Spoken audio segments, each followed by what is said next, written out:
Yeah. Getting these levels together. Yo, What's going on here? Hold on, let me check my mic here. checking those ones and twos. We live, 1, by the way. You know, 2, right? 3 into the foe, you know? Okay. Snoop Doggy Dog.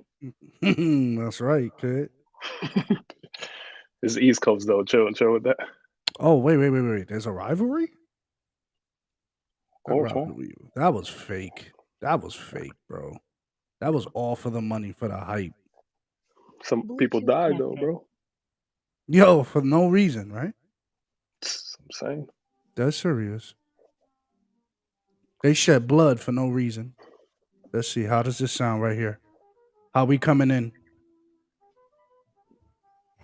Ooh, we got a little jazzy in the Putting that. background. What you think? I don't really hear that music though. Okay. Okay, had to. How we doing now? Okay, Now we got it. Now we're a coming in little good. bit. Okay, we got some people weighing on Twitch. We got some people Ooh. weighing on Facebook. I hope they're Okay, ready for the heat. They're ready for the okay. smoke. Woke church and politics today. Hold up. Ooh, let's do it. For all my This is wokers it out right here. there. For all my wokers. Yo, power to the wokers, my guy. Yo, this is All always a right. hot topic. Hello and welcome to another live event. I'm Macho, that's Savory, and you're watching us on Nobody TV. Welcome to Drinks with a Nobody. Hello. Be Here we sure to are. follow us on Twitch at MachoFix88 and at Savory_Edition. You could also follow us on Twitter. We got the same handles. Shout out to my man Savory here. His TikTok is blowing up. He's got the same handle there. You follow him there. And in case you miss any of our content, you came late or, any of our past content, our past broadcasts, be sure to go on to YouTube, type in Drinks with a Nobody, hit that subscribe button, hit the notification bell so you never miss a thing. I got the Duck Dynasty Okay. going on now. Look, I'm all wolfed out. I'm like My Teen man Wolf took the over hat here. off for the first time. By the way, Yeah. this is yo. I'm It's a not pleasure. receding. I'm not losing my hair. I'm bushed No, out. I'm all over the you're place. chilling right now. But Mr. Savory, It's a why pleasure. on earth do we want them to follow us or listen to us? Take a quick Nobodies. sip before that. Ooh, okay. Drinks with a nobody. Preferred drink today for me. It's a quick iced coffee. Mm, Um, okay. let's get to it. Why should you tune in? I'm gonna tell you why you should tune in, man. We've seen a lot of different channels, clips. A lot of people are really censoring themselves. You know what I'm saying? They're not sure what to say or how to say it. And we like, yo, let's create a space where people can actually talk about these things freely. So if you're one of Oh, those people that you got a lot of different thoughts to say and that might not be accepted, you feel this is your channel. Why? Because yo, it ain't about right or wrong right here, even though we care about reality and facts, but at the end of the day, that's our opinion. And me and Macho don't agree with everything either, but everybody's welcome here because we want to create that space for everybody to really coexist, right? To at least have that's the right. combo. All right. And don't So do this without a drink. Go into your fridge, grab your drink of choice, pop that open, sit back, relax, and prepare to engage. What do oh we yeah. got today, Mr. Savory? Yo, I love this topic, low key, because I think it's always relevant, all right? Because we have something called the church, that name in itself causes some controversy to people, Yeah. especially when you say woke church, which is what we label this. And then you Woke. got politics, right? You got politics where it adds a different layer of controversy to all topics. That's how I Right. look at politics at this point, right? But yeah, today we got woke church and politics, and we about to do a rundown of some of the things that's relevant when it comes to the woke church, some of the things we might agree, disagree. You know, our listeners might disagree with us today on some of these topics, but at the end of the day, we kind of want to bring this full circle and how church plays a role in politics. So I think Yeah. I think it's gonna be a And dope let's episode. have I'm the gonna have fun with this. conversation. Yeah. Let's have the conversation. Let's talk to one another. And let's look at some clips here. I got some clips. Let's pull up of some politicians, particularly Trump, Okay, who coming spoke in at a hot. church while he was campaigning for the presidency in 2016. So let's check that out.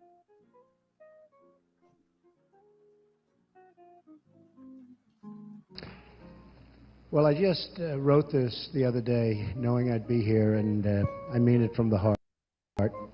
And I'd like it, and I think you'll understand it maybe better than I do in certain ways.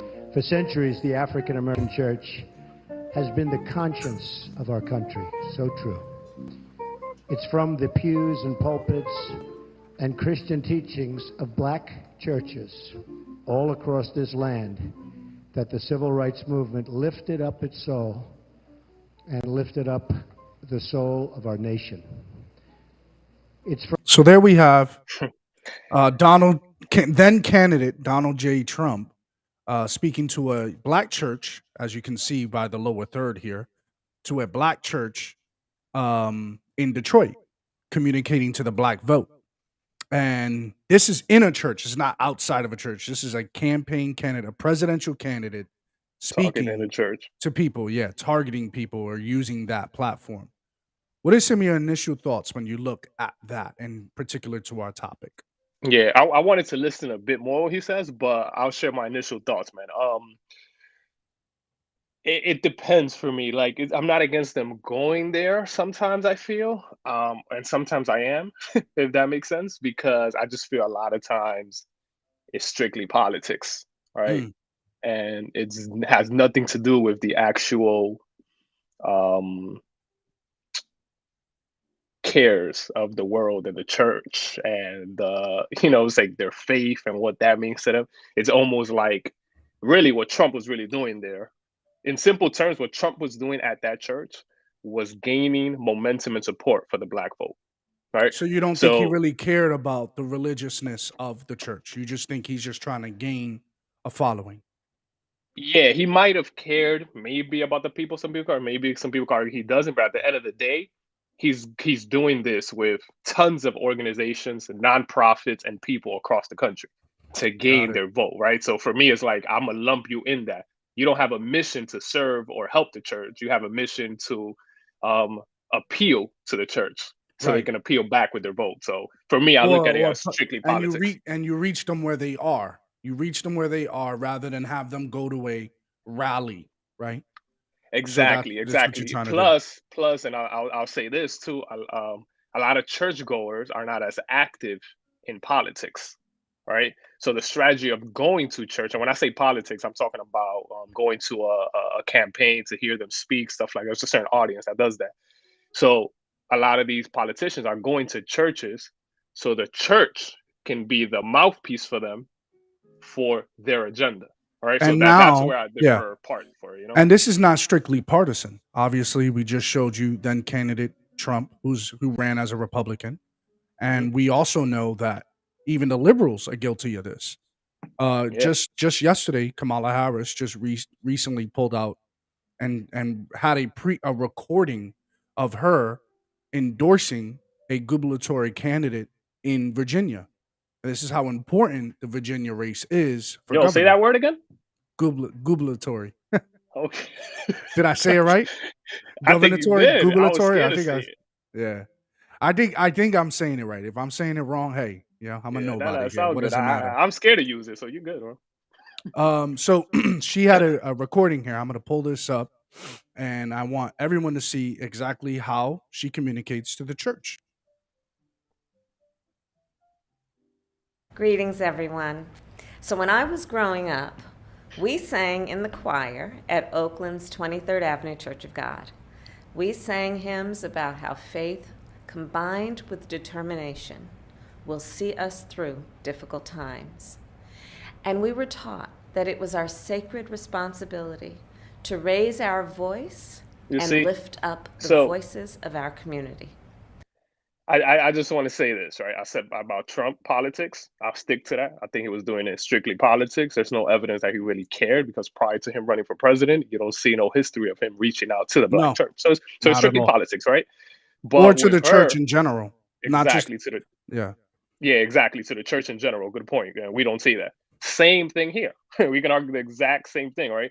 We don't see a history of that unless somebody could show us some type of history of the church and that politician kind of having that I guess connection in a way where it's like, yeah, this person's coming because she cares. Look, this right here is straight politics.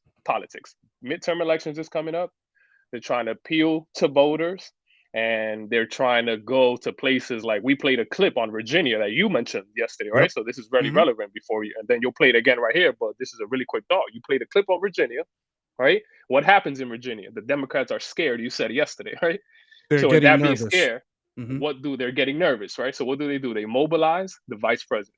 They go over there. They mobilize people like Obama. And again, the right And does that as Stacey well. Abrams. Stacey Abrams, left and right do the same thing. So yeah, anyways, I wanted to say that so What people can see Stacey the Abrams correlation. is in churches. She's live in churches.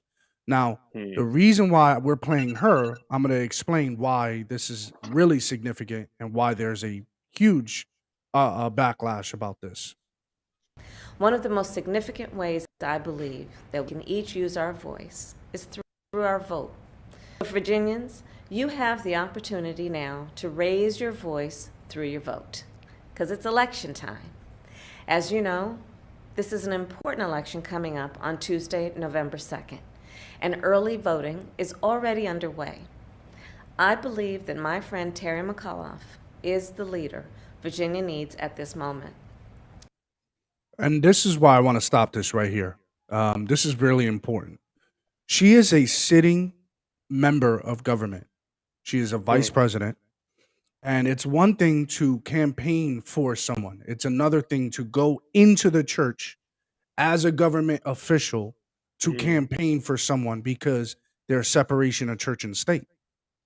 So there's this huge backlash of the positioning of this video and or it's taped and how she tried to get around that by sending this tape. Look, I'm not there. She's gonna make the argument she's not there. So you can't penalize me for but I couldn't, control what they did to the tape. Well, what was the reason for you using this tape in the first place? Hmm. You know what I'm saying? So this is a tape to a church, so the church can play it to their Yeah. congregation. Yeah. Okay, gotcha. All To right. to, pull on their heartstrings so that knowing how powerful the church is in these elections because there are a lot of reasons and we're going to get into that today about how voting affects our churches and how important our votes are to the churches. Yeah. That makes sense. So let's. I got another clip here of a prominent pastor, well-known pastor, maybe not mainstream Yeah. to the public, but well known in the Christian community as like if you mention that name among certain circles, people know of him. And he is Hmm. a main. He started a church in Minnesota. Not started. He pastored or lead pastored a church in Minnesota. And John Piper had something to say about Obama, then President Obama in 2010, on So this his is 2010. position Okay. on his position on abortion. And John Piper had a video that went viral on how he, you know, didn't like his stance on abortion. And here's what John Piper had to say as a response to that, I guess to a Q&A afterwards to his church or something like that. I guess somebody was asking him a question, and this is what he had to say. Of the Christian or the church in addressing politics. That's huge. So let me just make a few random comments. I do think the role of the Christian and the role of the church are not the same.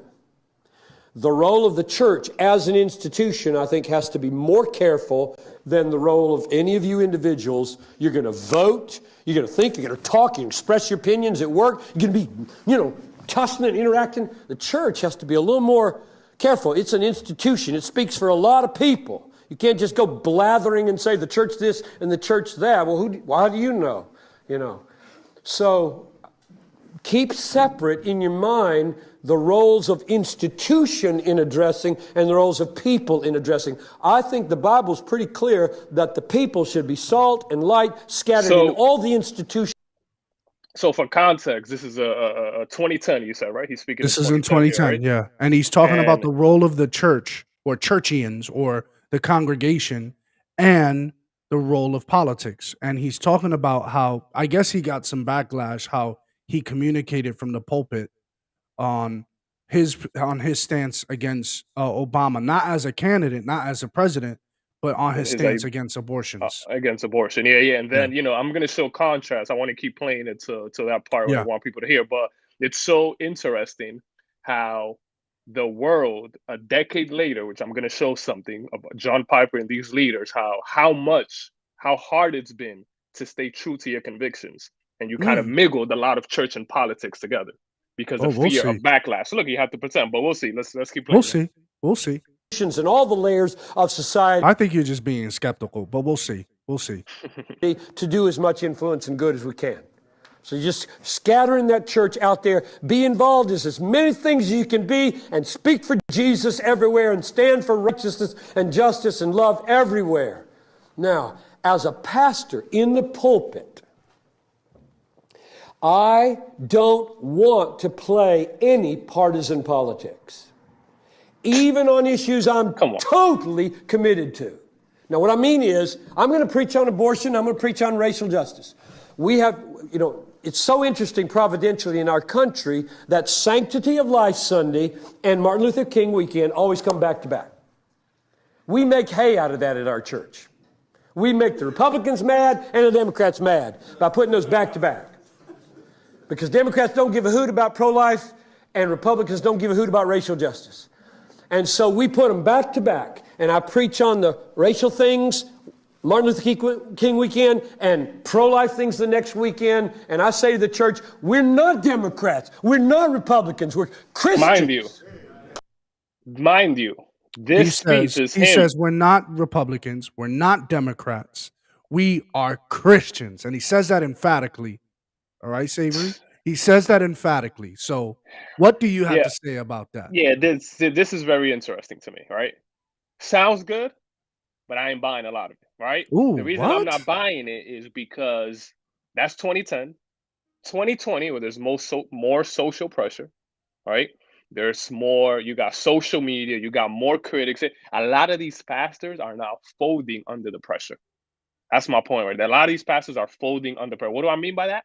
Yeah, what do you mean? I'm going to say this. 2010, that's a response. Correct me if I'm wrong here, Macho. That's a response to a comment on abortion. Yes, right? he's against it, and obviously he's against certain things on both sides of the aisle. I bet you he never had to make a response like that when it came to racial injustice. He did. Right? He He did. did.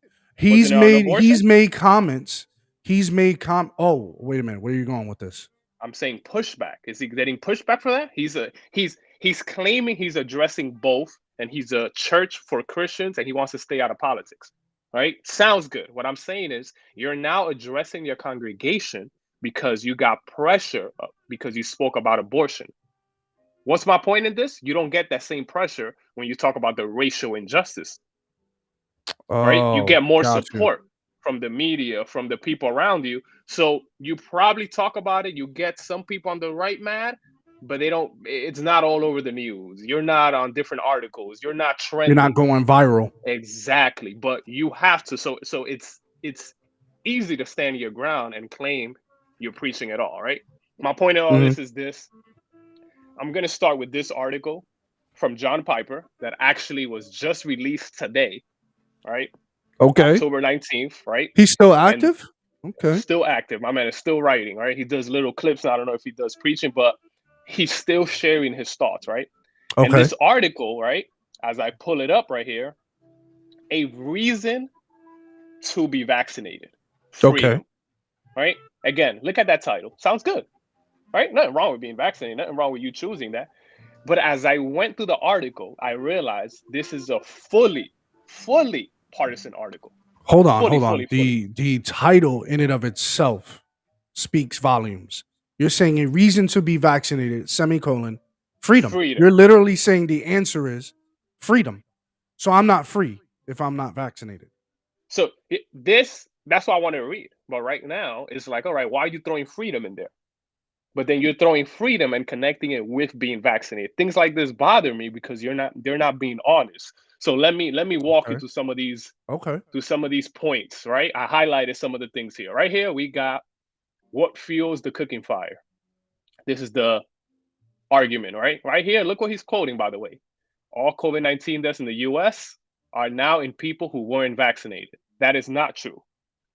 Indiana saw 3,801 deaths, 94% of them unvaccinated. In Montana, what? He's going through it. When people respond, look at what he said over here, right?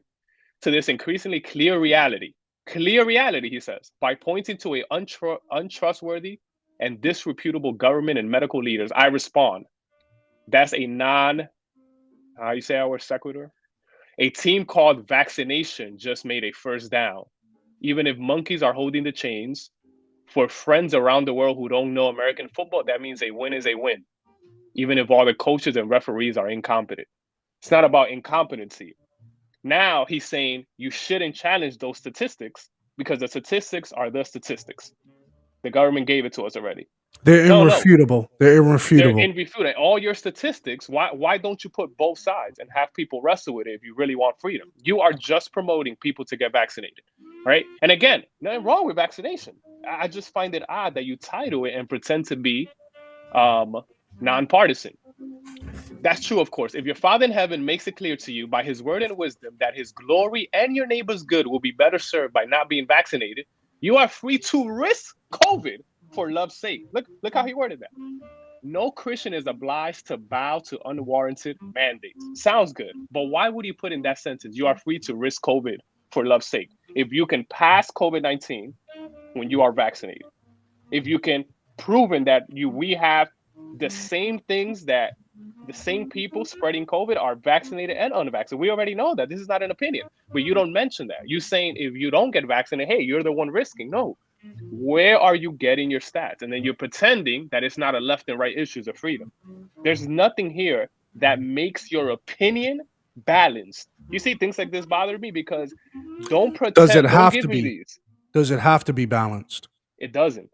But don't put freedom and don't tell me it's not about politics. Ah. Right? It doesn't Bueno. have to. You're right. You stand on something. Your conviction is weak because you're pretending to stand on freedom and kumbaya, both sides, but then you're just pushing an agenda. I don't like So that. you're saying that it's disingenuous to say it's freedom. You're generalizing it. You're saying vaccinated equals freedom, but you don't put the other side of the coin of what freedom Exactly. could be. You're just Okay. giving all the stats on why to get vaccinated, right?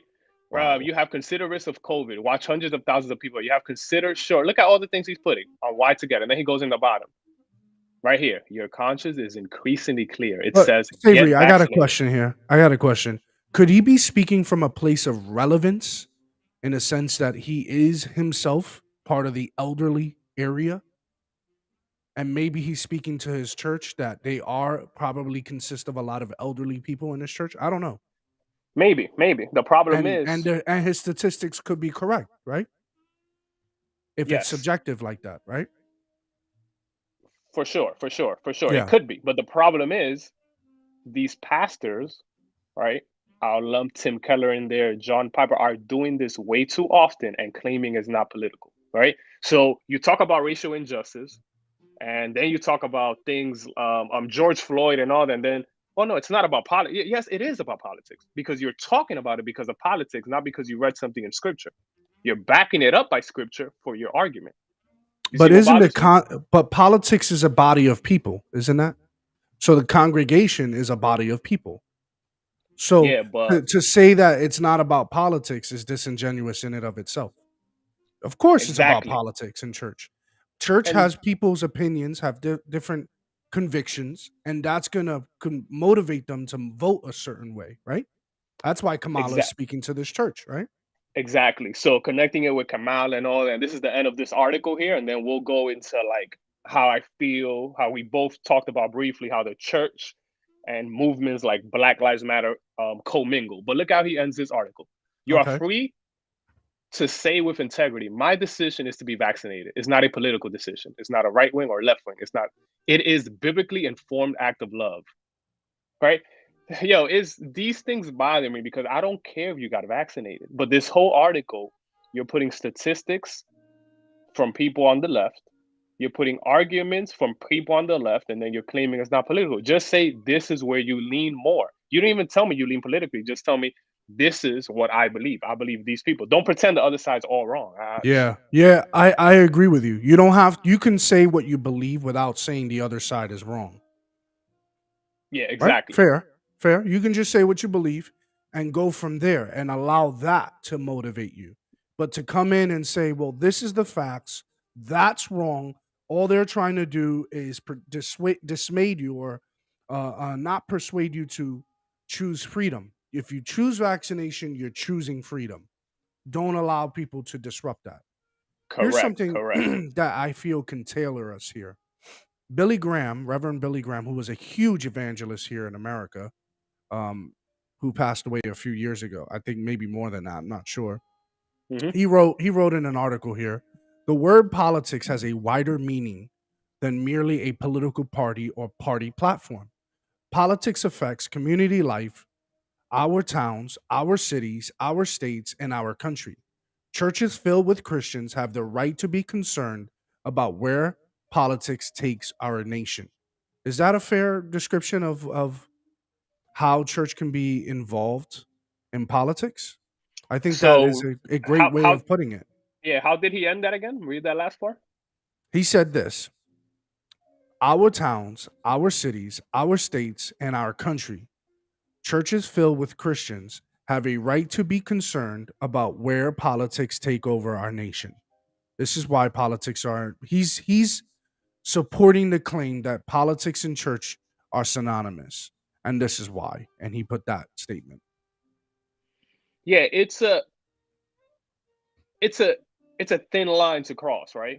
I'm about to get into the heat in a little bit right now, right? I'm gonna Okay. tell you why. Okay. The problem is not, I don't feel politics should stay away from church. I just Ooh. believe I just believe that the political agenda has infiltrated the church. Big difference, right? I think church gives you license, or God gives you license at church to talk about these things if they're relevant to people, right? Like there's a spectrum of things you cover. So It's how they're talking about it now. if I understand you correctly, politics shouldn't overtake the church. It should be the church influencing politics. Correct. The And that's no longer particularly the happening. gospel. The gospel should be influencing the church rather than politics influencing the gospel. Exactly, Okay. right? We have church and politics, right? We have something real interesting where we coined the phrase racial reconciliation, right? And that was on the heels of Black Lives Matter. That was on the heels of a lot of these movements that gained traction on a nationwide level. And now you got all churches preaching that. Why? Because that is the new justice. You have now let politics, you have now let politicians, right, and organizations define what you preach, how you preach it, and why. Because you weren't talking about that kind of justice before. Did politics open your eyes to racial injustice? Uh-oh. You know, so yo, I'm a all Uh-oh. right. Let me pull this up right here because I'm gonna give you a glimpse of this New Yorker article that I thought was actually written well in the sense of how they're describing this issue, although I Okay. disagree with some of it. But this is Okay. the New Yorker. It's called "How Black Lives Matter is Changing the Church." Right. Oh, wow. Okay. So we go down right here, right? What are we looking at? And I'm gonna read some of it right here, right? So in the yellow highlight, for example, just so people can know how this all started, right? Michael Brown, local 18-year-old, had been fatally shot by Officer Wilson. Ferguson had become the national center of protest against police violence and proving How ground. BLM started. This is how BLM started. What Exactly. motivated BLM? Okay. Exactly. Yep. Michael Brown. Here we go. For the new Black Lives Matter movement, some of the activists running Ferguson, action when led to the BLM movement nationwide, right? Then you got this pastor, right? So this is just so people can know.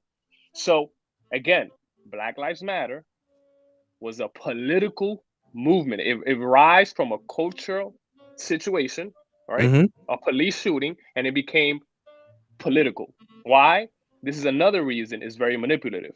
The black church, they know historically votes one way, which is democratic, and this is how you stir them up. This is why you have police shootings and all this come up every time we have elections. And Don't some be of surprised. these mothers, and speaking of Michael Brown and Trayvon Mm-hmm, Martin, which literally inspired the founders to start Black Lives Matter movement, recently was critical of the founders. So these mothers were critical of the founders because they said this: this is not really about Black lives. mm-hmm. Doesn't Yeah, that speak volume? Wouldn't that kill your movement?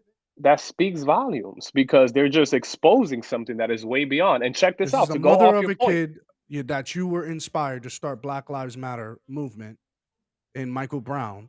And she Why? said, or Trayvon Martin, I believe one of the mothers said, this is not really about my son anymore. This is not really about Black lives. Yes, exactly. That's what Because she said. you care about a singular issue.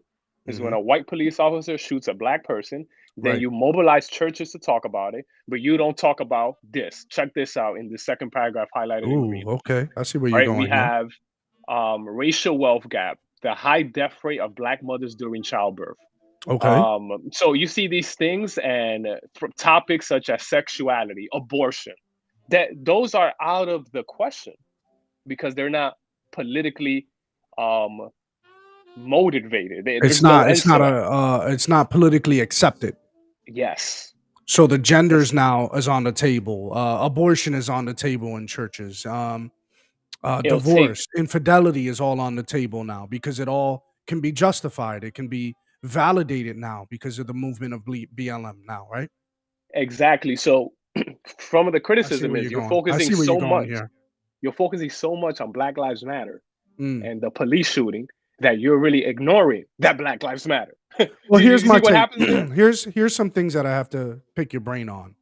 What if some of the things that they're bringing into the table is a way of how the church was actually ostracizing people outside of the church, right? Hmm. Black Lives members, founders are same sex attracted, and maybe they feel some type of way about how the church may have dealt with them in their lives, and or dealing with other people who were same sex attracted and ostracizing. And we know that the church has ostracized people. Yeah, And yeah, for instead sure. of doing I what agree. Jesus did in the church in the gospels of sitting with sinners, has the church been guilty of that in Oh the yeah, years? I think the church has been So guilty of a lot of hurt. do you blame Black Lives Matter for even motivating the church to kind of changing their bylaws or changing the way they look at some of these things? They did it with a forced hand. They forced their hand. You get what I'm saying? And they did a good job of doing it. This was just a strategic, forceful hand of you're going to talk about these topics, and we're going to mobilize activists, But if the politicians. church didn't see it right, how did they force their hand? Well, what do you mean? It depends what you mean when you say the church didn't see it right, right? If you're Like in what way? ostracizing members of the same-sex attracted community, if you're ostracizing them based on what they decide to want to do, why now you're saying it is a forced hand? If now we're living in the realm of Jesus sitting with sinners. Because that's like I get heard from the church, and then I go to the church and I start a whole movement and I force them to talk a certain way. You look at BLM's website, they Mm. don't care about what the church thinks. They don't care what the church stands for. So I'm not listening to you. You have to draw the line in the sand. Like because I'm hurt by somebody, it doesn't give me the okay to dictate, right? The way they move, the way they think. The church is afraid to take a stance because of the criticism. The church has done wrong, but who are these people to hold the church to such an accountability level where they lose Maybe their the church identity? is just trying to rectify a past mistake. Maybe, Ostraciz. but Do you agree with the ostracizing? I do. Yeah. So you think it's okay to socially ostracize people who are who have been guilty of cheating on their wives, who have been guilty of infidelity, Well, hitting I don't know. Is there evidence or that the church is doing this at a nationwide level? You know, there's tons of I'm churches sure doing we it can over hear there, right? stories of people feeling ostracized in churches. I'm sure Yeah, we but can we hear can stories. also hear stories of people who have great churches and they felt really loved through their, it might not be the norm, but the point is, who is Black Lives Matter to dictate how their churches look at these topics? You get what I'm saying? Especially since They're not Christians. they're They not don't care a about the Christian church. motivated organization, Yeah, right? so this is the problem here. No, I understand what you're saying. I agree with that actually. But my question is going to go back. It's almost like when people tell me what's happening in our culture and then they go and tell me, "Oh, we The should real trust the issue government." is how does the church get to dictate how I get to live my life sexually? What if that's the problem? Wait. Let me get here so we can go to the video, right? Because then we won't move on. Let me get here because we're 37 minutes in. All right, look, we got this part that I wanted to read before I go to the videos, right? Okay. We have others have called upon the church to Okay. examine its own history of racism, right?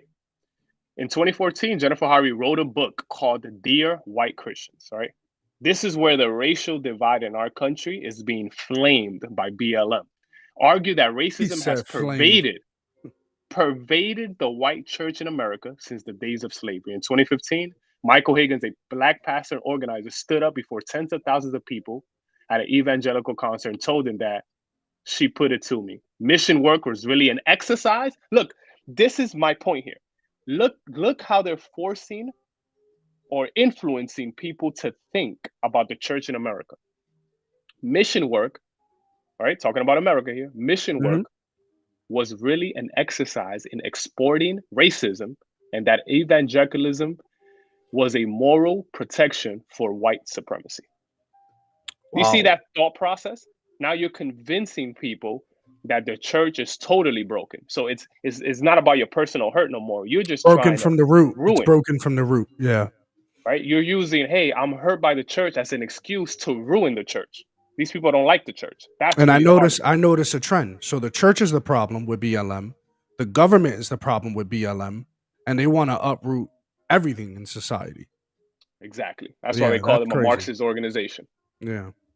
And then that leads to this is some of the things the church wants to do. Uh-oh. I don't hear it. You don't hear it? No, I don't hear it. Really? It's probably playing in your ears, probably in your headphones. That's probably why. Who knows?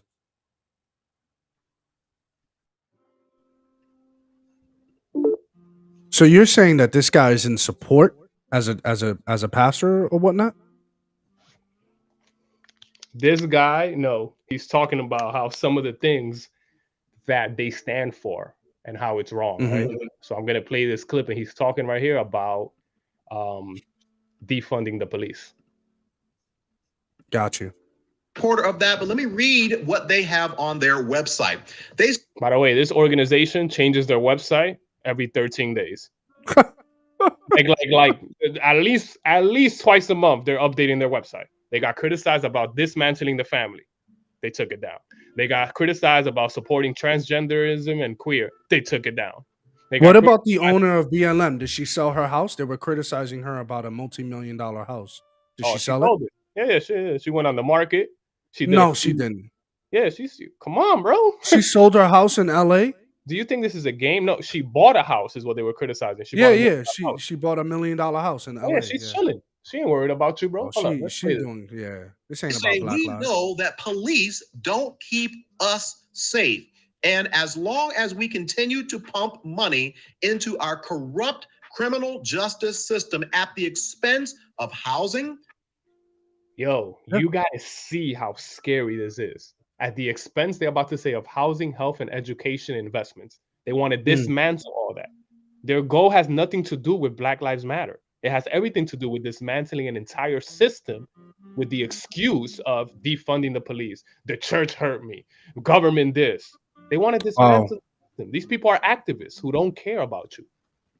Health and education investments, we will never be truly safe. And once again, I don't support this idea, and I don't think Christians should either, because they are doing we will never be truly safe until we defund the police. Like what kind of world do we live in? How do we get rid of the safety apparatus and say if we get rid of it, we're more safe? Like, isn't the opposite isn't the opposite true? Like, if we get rid of cops, are we safe? No. Yeah, that's it didn't take you that long to think of it. What kind of good argument can you make that I'm going to put mental health people out there? Put mental health people in the hood. You're telling people in the hood no, they're going to be safer. Put mental health people in the hood. Put therapists and psychologists in the hood. Some people are truly insane. They'll make it safe. They'll make it safe. Me crazy. This topic drives me crazy. These people are truly insane, bro. Like, yo, are we really doing this? Oh, Savory's on fire. Nah. I tell people, is this what we're doing here? Let's go. Let's go. You on fire. Against the police department that they don't want people to do to the Black race, which is make generalizations and stereotypes. We understand that there are some. We hate how y'all criticize us and how y'all treat us. Now all Black people are this. But all cops are this. Yo, what is it? ACAB? The acronym is ACAB. All cops are bastards. Look at that. Did you see that? Yeah, they put that. Yeah, bro. The double standard is insane. Like insane. Like these people are not too smart either. Like to be honest, these people are just not too smart. I'm convinced they're. But it's working. You're saying they're not smart, but it's working. Well, right? That's your argument. I believe the people who are orchestrating this at the political level are smart, because the rest of the people, even the leader, Black Lives Matter, I believe is a pawn. You crafty, Savory. You crafty. Yeah, I believe the leader, Black Lives Matter, is also a pawn. She's just collecting that check. Anyways, this is interesting right here. This will keep us engaged. Police officers that are rotten, some bad apples in the bunch, and many of whom may be racist. We get that. We understand that, right? But to defund an entire organization simply because what are we doing here that are corrupt is once again just ludicrous and not something that I think we should be in support of. It's very unfortunate that I'm gonna say it right here. Can I say this on record? If you support that as a Christian, if you support that, your theology is not only off, you need to start from the beginning, bro. Like, you need to start from Genesis. Like, wait a second. You need to just reread everything, bro. Reread. Like, what are you talking about? So you're saying they're not saved? If you believe in this and the next few ones you're gonna hear right now, let's keep going. We can't say that. We can't decide whether a person is saved or not, right? Just to be clear. We can't. Yeah. But we can see what they believe and give a fair judgment. I'm curious where you're going. Let's see. That many Black women and men unarmed have been gunned down at the hands of white police officers. We understand that. We desire that there is justice that is served on behalf of the families who have lost these loved ones. But to paint a broad brush and say we're just going to defund the whole police department is not something that I think Christians should get behind. We still need the 90% of good cops in our schools, in our communities, and policing our neighborhoods. And by the way, defund plus This is number 2. Y'all reading that? Nothing wrong with that community. It's not about what's wrong. It's about you are just commingling political agendas. There's been more laws passed for this. There's more Black Lives Matter support. Black Lives Matter does more for the LGBTQ community than they do for Black people. Wait a minute. Say that again. Say that again. Black Lives Matter, the organization, has given more momentum and has allowed more laws to pass for the LGBT community than it has for the Black community. Wow. So all the movement, because they get momentum, and then what? The women support that, the founders is all over their website. They have one sentence about like the shooting, and then they want to dismantle the Black family too. These people are complete frauds. This is why I'm like, if you support this, you either know nothing about BLM and you get a pass and go do your research, or number 2, you have just bought into a complete lie and you want to lie to yourself. But yeah, you're agreeing with the masses and not looking at it for yourself. Yeah. Yeah. Check this out right here. Point number 2. Community. Reading once again from their website, it says this. That's taken down, by the way, guys. I told you it's gone. Yeah, we checked it. It's gone. That might have been 2 weeks ago, maybe. We make space for transgender brothers and sisters to participate and lead. We are self-reflexive and do the work required to dismantle cisgender privilege and uplift Black trans folk. I'm going to end there because I could go on with this video. My point is here, like I said, Black Lives Matter has done more for this organization, right? And again, I believe they should have rights. I believe they should have equality, and I believe you should have the right to live your lifestyle. But don't pretend that this is biblical and this is connected to the church and the ultimate good for Black people. Is that the argument? Are they saying that this is biblical?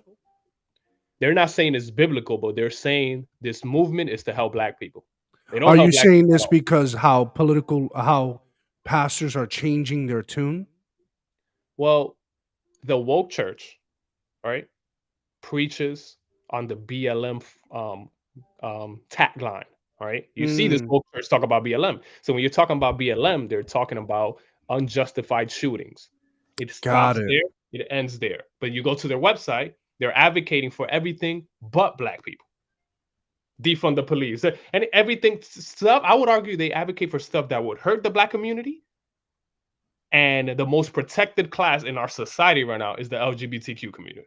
Is my argument. So you think that people are just being motivated based on the entire political realm, and you don't think that we are actually being what John Piper said earlier in the earlier clip?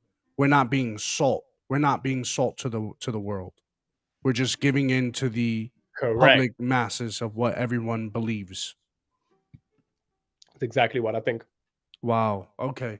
And you think that's changed a lot of how we see the gospel and a lot of how people interact in church now, because everything has all been tainted by the wokeness of racial tensions, of sexual tensions, of how we interact with each other in our communities. Now, obviously, we see same-sex attracted marriage happening in churches, right?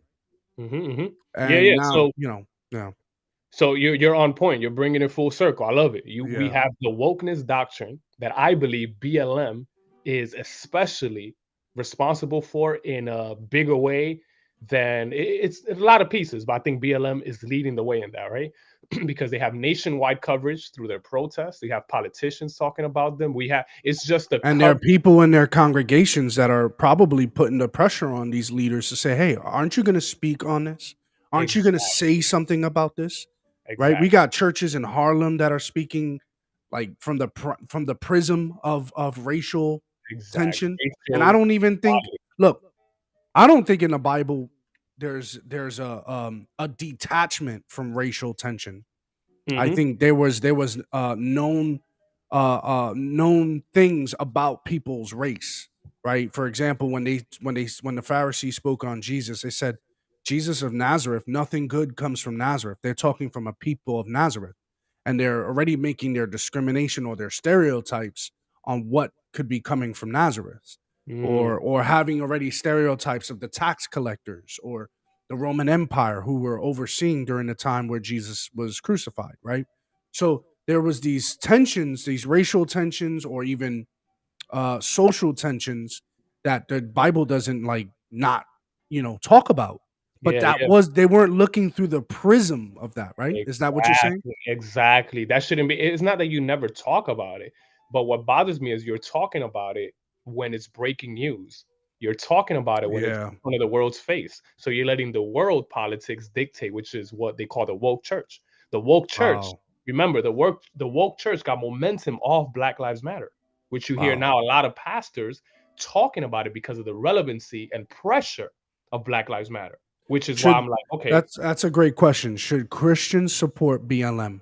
Why would you or wouldn't you support BLM? I think you made that very clear thus far. Because of where they stand, some of their belief systems, destroying the family, their stances on abortion. You don't support those things. exactly. And you And don't see racial tension the way they do, right? exactly. So that's a whole different layer we can talk Do about you how believe they in take systemic racism? Do you believe in that?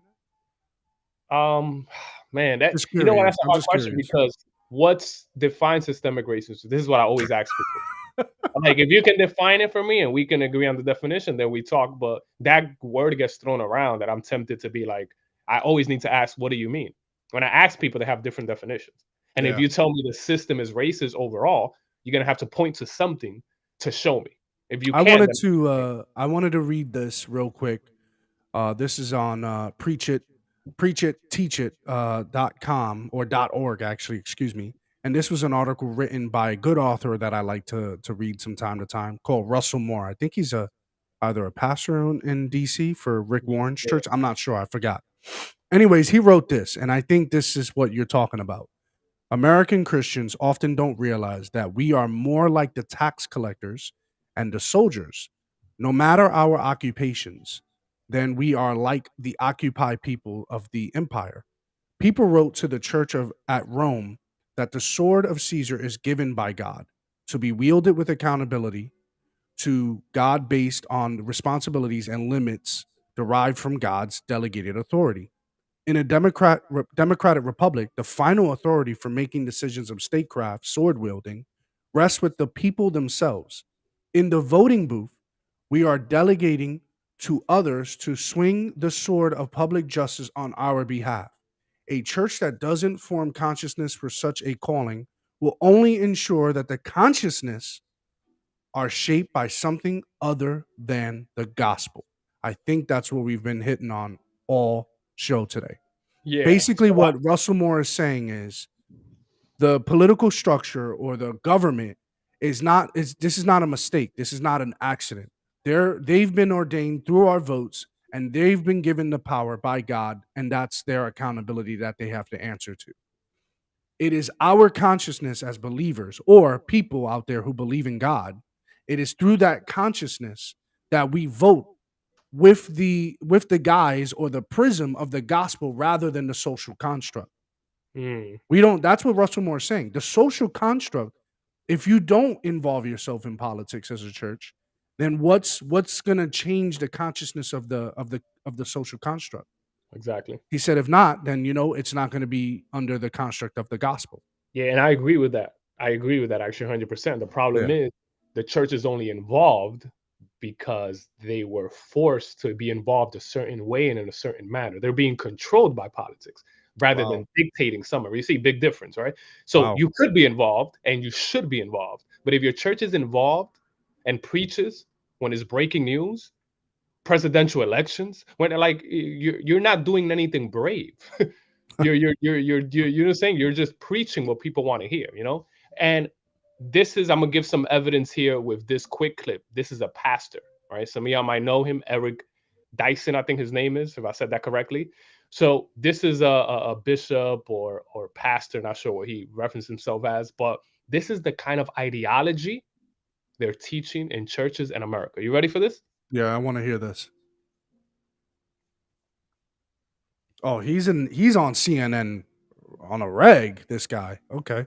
Yeah. So this is a debate that he was having with Jordan Peterson, and him and Jordan Peterson are going at it when it comes to political correctness, but this turned now into where this guy always takes it, racial Oh, okay. reconciliation and all that stuff. And this is a doctrine that's taught by political activists, Black Lives Matter, and people who are pushing And this just agenda. so we all are clear, Michael Dyson is a lefter, and Jordan Peterson's considered a writer. He's more conservative.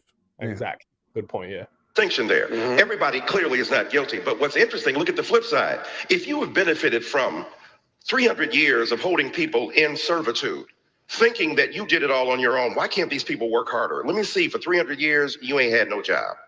So the reality is, for 300 years, you hold people in the bands. You hold them in subordination. You refuse to give them rights. Then all of a sudden, you free them and say you're now individuals, not having the skills, not having the skills. I'm talking about America. You see, I love this. Who is you? You see, you have to hold these people accountable. Who is you? Same thing you asked me, systemic racism. Who's the system? Who the heck runs it? Tell me. You get what I'm saying? So who's holding you down? Who's holding you down? He quickly interrupted and said, "Who is who?" Nonetheless, he doesn't really answer and keeps going on his I'm curious. Keep it going. I'm curious about this. First of all, I'm talking about the American society, first of all. I'm talking about the hemisphere. I'm talking about every society where enslavement has existed, but I'm speaking specifically of the repudiation of individual rights. The repudiation of individual rights. Like, yo, bro. He's just throwing big words at me. I don't. Anyways, listen, I didn't finish college, bro. People of color in America who were denied the opportunity to be individuals. So I obviously and ideally, and I think Michelle Goldberg does too, agree with the emphasis on individuals. What we're saying to you is that we have not been permitted to be individuals. We have not been permitted to exercise our individual autonomy and authority. See, now he's just being governed based on emotion there. I don't know what you're talking about. What do you mean? Yeah. All right. Yo, when did this debate happen? I'm curious. This was, I think, when Trump was president. I think his last year. But here we go. I want you to keep this. This is very engaging. Come on, man. Recognize me as an individual means when you roll up on me and I'm a 12-year-old boy in a park and you shoot first in ways you do to. Bro. He's talking about the boy that had a toy gun, the Ohio kid. Yeah, and the cops came out and shot him because they saw he had a gun in his hands. Yeah, it looked incredibly real, by the way. It wasn't a pink gun. No, I know. Yeah. Except for why. Anyway, we won't get into it. All right, let's go. Black kids, if you don't do the white kids, you are not treating that person as an individual. If we're living in a society where women are subject to aberrant forms of horrid, patriarchal, sexist, and misogynist behavior, you are not acknowledging the centrality of the individuality of centrality, individuality. Yo, look at his face. Look at Peterson's face. I want to see him. I want to see his response. Is he gonna smoke him? You'll see right here. I'll end it with his response, and then we'll get into. I think people will be pleasantly surprised by where this goes. Let's see where this goes. Them according to a group dynamic, and if we get beyond the ability of people on the right to understand the degree to which they have operated from the basis of benefit from group identity without having said, I end by saying this: the great American philosopher Beyonce Knowles said that it has been said that racism is so American that if you challenge racism, you look like you're challenging America. We are challenging inequality. We are challenging the refusal to see me as an individual. When we overcome that, have at it. We're all on equal plane. I think it's good. All right. These are the type of responses what Jordan Peterson's about to do right now. I don't know what you think about this, but my man is just regurgitating the talking points that I hear all the times in a very eloquent way. That's all he's doing. You didn't say nothing original. You're talking about the person getting shot, systemic racism, 3 years of slavery. You're saying the same old thing. That's a recap, guys.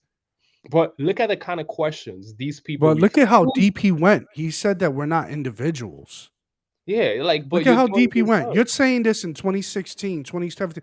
I don't care. What are you talking about? That's dishonest. You get what Yeah. I'm saying? And then this is Peterson's response. Pot is getting stirred here. So I've got a couple of questions. So let's your side spoke, so I'm going to go to Jordan, then to you, Let's Michelle. assume for a moment that I've benefited from my white privilege. Okay, so let's assume that. That's a good fine. assumption. That's what you would say. So, so let's say here. Let's get precise about this. Okay. Was that very individual of you? Let's get precise about this. Okay. Let's get It's one of the few times I see Jordan Peterson annoyed, by the way. So he kind of got to him. Well, because- he's gotten annoyed with certain people before. yeah, but You got to see how he gets fired up. He's because people have one. There was an interview with him just really quickly when someone was calling him out on being transphobic, and Yeah, I he saw really that. took that to heart. He took that to heart because he's like, "I'm not being trans. What are you talking about? Yeah, Don't infringe on my freedom." That's what he was saying. yeah. precise. To what degree is my present level of attainment or achievement a consequence of my white privilege? And I don't mean sort of. I mean, do you mean 5%? Let's talk specifics.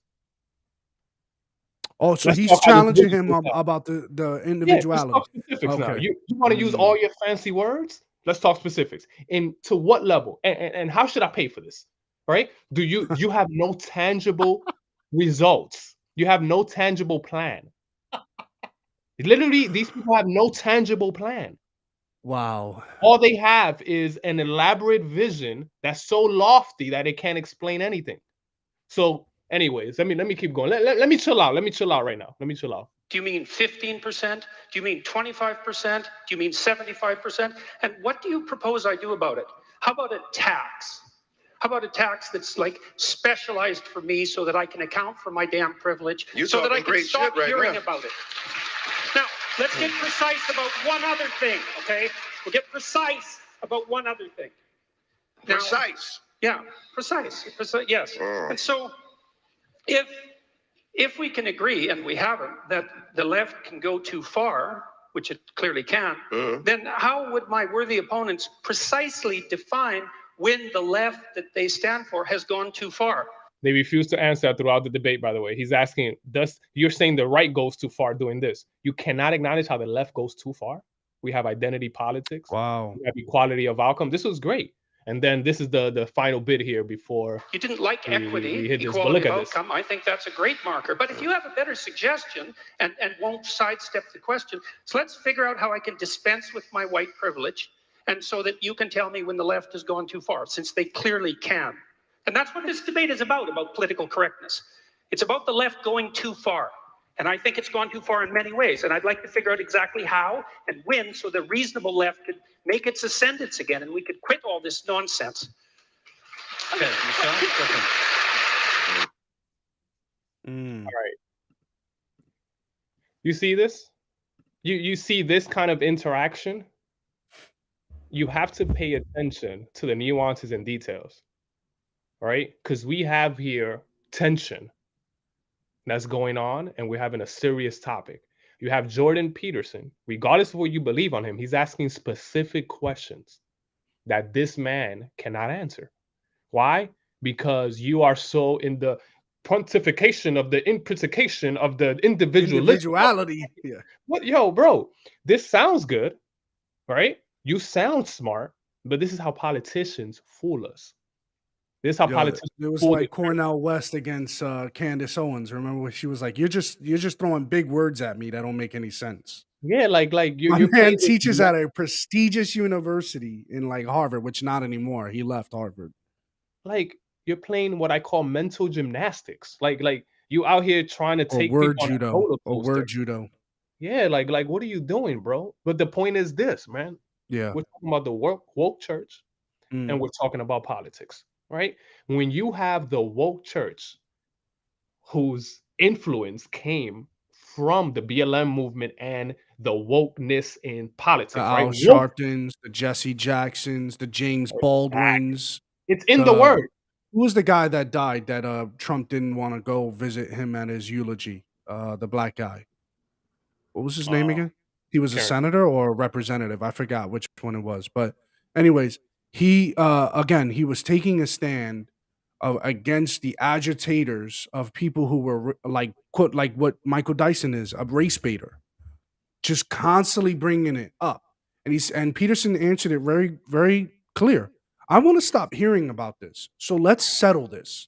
Let's settle on a number. Let's settle on something concrete so you can feel your individuality. On what level do you not feel your individuality? You know what the And problem is? yeah, go ahead. These people don't want solutions. Wow. They want to perpetuate a problem. They want to perpetuate an idea, which is politics. It's pure politics. When you have the word woke in front of church, it's already pure politics because woke came from a political movement. So that's number one. Number two is you don't want a solution.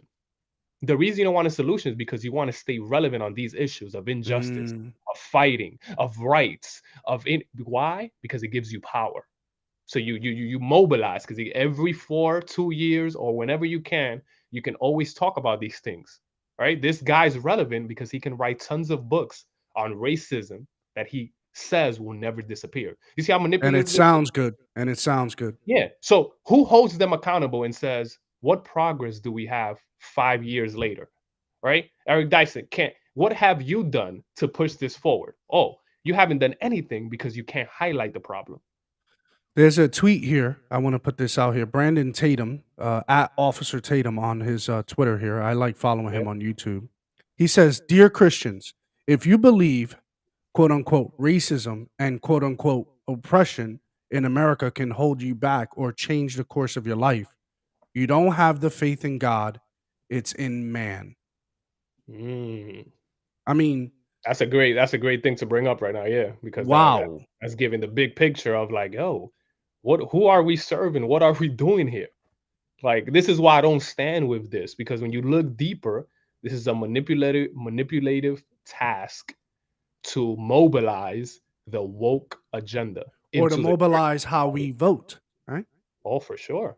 It's just a way to say, look, I'm your path to freedom. I'm the side, the Democrat side, which we know is a lie. They're the ones of slavery. They're the ones of Jim Crow, but they don't want to acknowledge that. They talk about the right having to acknowledge it, and that's why I disagree with John Piper saying it earlier.